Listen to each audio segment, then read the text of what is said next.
ఓం శ్రీమాత్రే నమః. కుచేల సంతానం. కుచేలుడు ఒక పేద బ్రాహ్మణుడు. పేరుకు తగినట్లు చినిగిన మాసిన బట్టలు అతను కట్టేవాడు. సాందీపని వద్దకు చదువుచున్నప్పుడు శ్రీకృష్ణుతో అతనికి గాఢ మైత్రి ఏర్పడను. చదువు ముగించి ఇరువురును వెళ్ళిపోయారు. శ్రీకృష్ణుడు అష్టైశ్వరునితో తొలచూచుండను. కుచేలుడు కామాక్షి అని మహాసాధ్విని పెండ్లాడను. అతనికి కడు పేదరికంతో పాటు పెక్కు సంతానము కూడా కలిగాను. వారికి ఆహారమును పెట్టజాలక కామాక్షి తన భర్త వద్ద తన గోడు చెప్పుకొనుచుండెను. పిల్లలు సదా అమ్మ ఆకలి అని ఏడ్చుచుండిరి. అయినను కుచేలుడు ఒకరిని యాచింపక తనకు దొరికిన దానితోనే కాలము గడుపుచు భగవద్భక్తుడైన నియమనిష్టలతో జపతపములు కావించుచుండెను. కామాక్షి పిల్లల ఆకలి బాధ చూడలేక, నాదా, మనం పేదవాళ్ళము కానీ సంతానం ఎక్కువ, మరి పోషణకేమని మీరేమైనా కృషి చేయరైతిరి. చిన్ననాటి చెల్లికాడైన కృష్ణ పరమాత్మ నాశ్రయించి రండు అని కాలండి ప్రార్థించను. పత్రము, ఫలము, పుష్పము సమర్పించవలసి ఉన్నది కృష్ణుడికి. ఆయనకు కానుగ్గా ఈ అటుకులు నిండు అని అటుకులు చేలమన మూట కట్టాను. మహాసాధ్వి అయిన ఆమె పలకలకు విలువ ఇచ్చి కుచేలుడు వెంటనే ద్వారకు బయలుదేరను. ద్వారపాలకుల ద్వారా కుచేలుడు వచ్చినట్టు తెలుసుకొని శ్రీకృష్ణుడు స్వయంగా వచ్చి కౌగులించుకొను.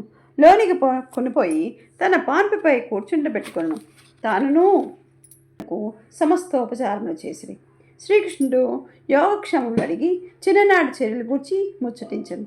అటుపై, ఓ నా ప్రియమైన చెలికాడ, నాకు తినుడికి ఏం తెచ్చినావు అని మొలతడివి మూట విప్పుకొని మిక్కిలి ఆదరంతో ఒక గుప్పెడు అటుకులు తిను.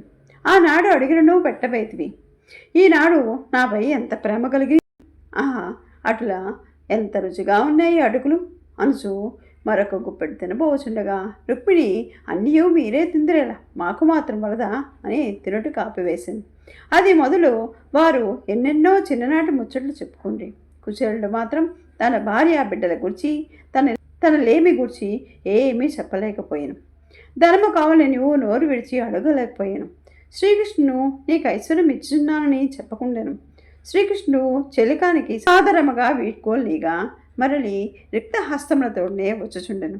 అయ్యో, నా భార్య నన్ను పంపిన పని సక్రమంగా నెరవేర్చలేకపోయాను కదా అని చింతించను. ఉత్తరక్షణమే శ్రీకృష్ణుడు నాకు ధనమిచ్చునో అతనిని మరచిపోదునని ఇయ్యకుండా కాబోలు అని తృప్తిపడను. ఇంతలో నాతడు తన ఇంటి సమీపంకు వచ్చాను. ఇంతలో అంతయు కొత్తగా నుండను.